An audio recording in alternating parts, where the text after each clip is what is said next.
వివేక్ వర్ధన్ అనే నేను శాసన పరిషత్ సభ్యుడిగా ఎన్నికైనందున అయిపోయింది కదా సార్. చదవండి ప్లీజ్. భారతదేశ సర్వౌ సార్వభౌమాధికారాన్ని ఆయన చెప్పిందే చేస్తానని, సమగ్రతని కాపాడుతానని, నేను స్వీకరించబోయే కర్తవ్యాన్ని అశ్రద్ధతో శ్రద్ధాశక్తులతో చెప్పేది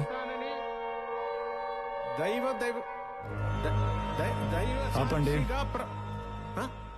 ప్లే. ఏం ప్లే? ప్రముఖ పారిశ్రామికవేత్త మరి కాసేపట్లో ఎమ్మెల్సీగా ప్రమాణ స్వీకారం చేయబోతున్న మిస్టర్ వివేక్ వర్ధన్ ఇంట్లో లభ్యమైన మృతదేహం. ఆ మృతదేహాన్ని క్యాబ్ డ్రైవర్ ఇస్మాయిల్దిగా గుర్తించిన పోలీసులు.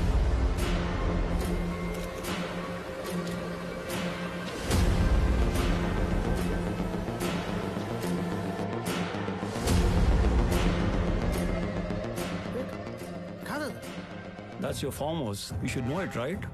No, but ఇతను ఎవరో నాకు తెలియదు సార్. సార్ ఇస్మాయిల్ ఎవరో మా సార్కే కాదు సార్, నాకు తెలియదు. క్యాబ్ డ్రైవర్ అంటే ఖచ్చితంగా ఆ బాడీ మాది కాదు సార్. ఎవరో ఎక్కడో పోడ్చిపోయి పొరపాటున మా దొడ్లో దాచుకున్నట్టున్నారు. కాదు, తన భర్త చావుకి వివేకే కారణమంటూ రోధిస్తోంది మృతుడి భార్య.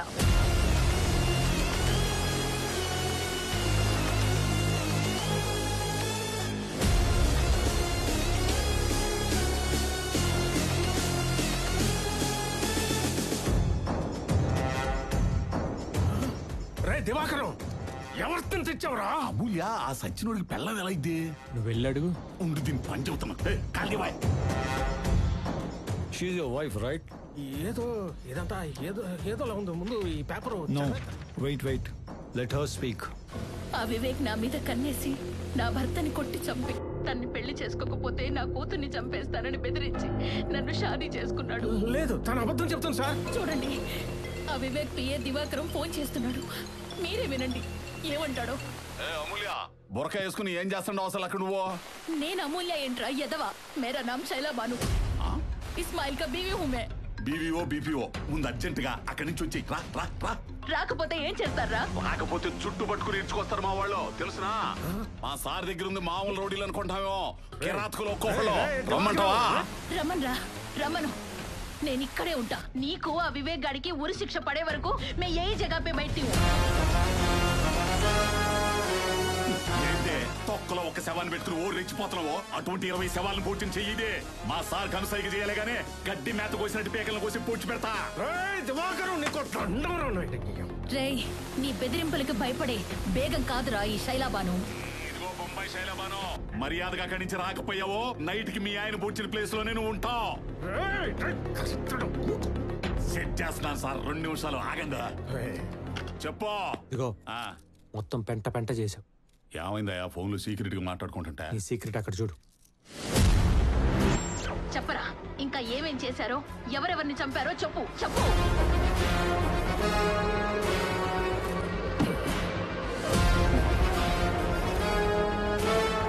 హలో, ప్యారగాన్ చెప్పుల షాపా? కొండ ఐస్ క్రీమ్ మీద చెర్రీ పండు ఏమైనా ఉందా? గుండె ఐస్ క్రీమ్ ఉందంట, కావాలా? నేను కంప్లీట్ నేను చదివేస్తాను. ఇంటికెళ్ళి చదువుకోండి. ఇంటికెళ్ళి చదువుకో.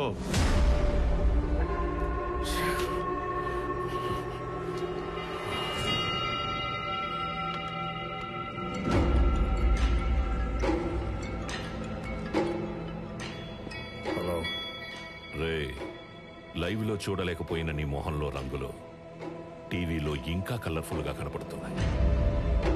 ఇంకా నిన్ను కాపాడడం ఎవరి వల్ల కాదు. నిన్ను కూడా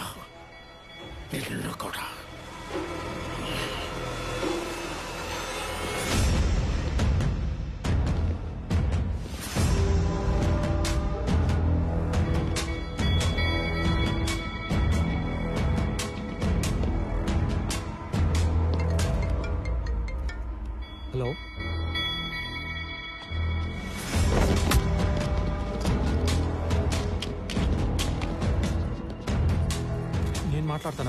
నేను మాట్లాడతాను, ఏం భయపడుకో. సార్, మీ వాళ్ళు ఎవరో మా నాన్నే తీసుకెళ్లారంట. చెప్పాను కదా ముందే, నాకేదన్నా జరిగి నేను ఊరుకున్నా, నా అమ్మాయిలు ఊరుకోరని. అది కాదు సార్, మీరు ఒకసారి చెప్తే. ఎన్నరయ్యా, 24 గంటలు పట్టుకొని కలిగితే వింటారా? వినరు.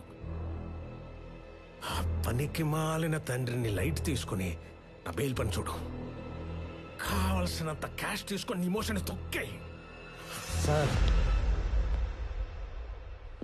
ఏంటి?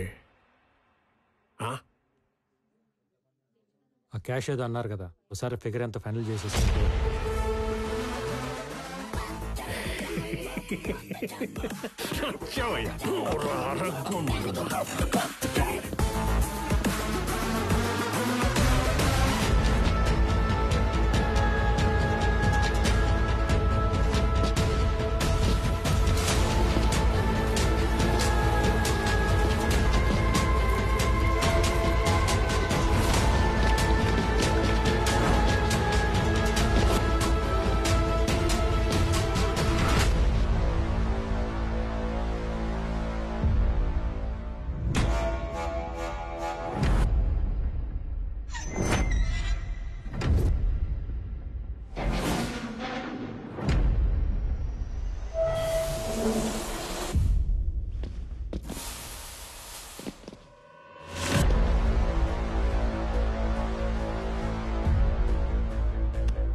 చెప్పులకి బెయిల్ ఎంతవరకు వచ్చింది?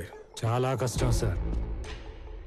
మీ అభిమానులు చేసిన పనికి మిమ్మల్ని బయటికి తీసుకురావటం ఎవ్వడి వల్ల కాదు. అవును సార్, పాపం సిన్సియర్గా లీగల్గా పనిచేసే మనిషిని తీసుకొచ్చి బ్లడ్ బయటకు వచ్చేలా కొట్టారు సార్. ఆ కొడితే? కొడితే ఏంటా, నేను మీ మనిషిని కాబట్టి మీరు ఇచ్చిన డబ్బులు తీసుకుని గమ్మునుంటా. కానీ అభిమానులు ఉండరు కదా. నీ అభిమానులా? అవును సార్, మీ రేంజ్కి మీకే అభిమానులు ఉంటే మరి నాకు ఉంటారు కదా.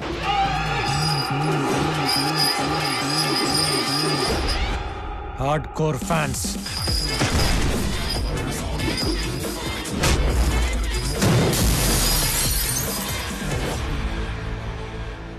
మిమ్మల్ని మీ వాళ్ళు ఎలా ఫాలో అవుతుంటారో మా వాళ్ళు కూడా మా నాన్న అలాగే అబ్జర్వ్ చేస్తూ ఉంటారు, సైలెంట్గా. మరంత ప్రేమున్న మా నాన్నే తీసుకొచ్చి కొడితే చూస్తూ ఊరుకుంటారా చెప్పండి?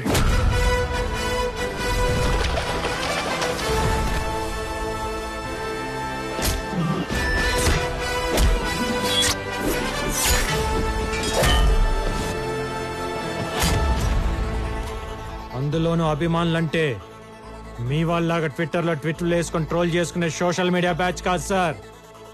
ఆంధ్ర నైజాం సీడెడ్ మాస్కా అమ్మ మొగుళ్ళు. నోట్లో పానేసుకొని షర్ట్ మడత పెట్టి దిగితే కట్అవుట్లు ఇరగాల్సిందే, ఫ్లెక్సీలు చిరగాల్సిందే.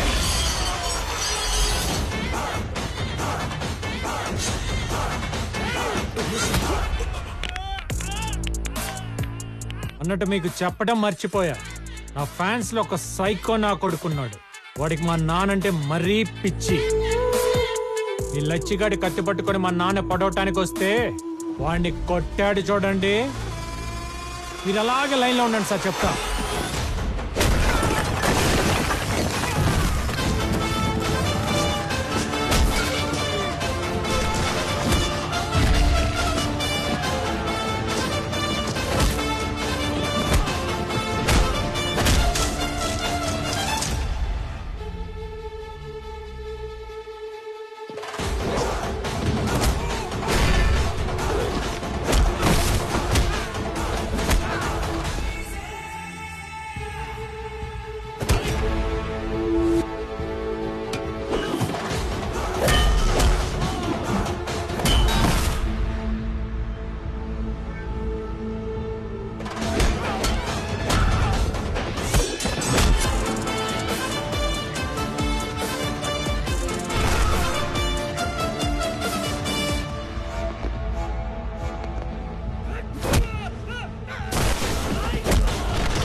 జస్ట్ మీ దగ్గరికి వచ్చింది లైఫ్ సెటిల్ చేసుకోవడానికి కానీ ఓల్డ్ రివెంజ్ ఫార్మాట్ స్టోరీ లాగా మా నాన్న పగల క్యారీ చేసి ప్రెసెంట్ నా కెరీర్ని పాడు చేసుకోవడానికి కాదు.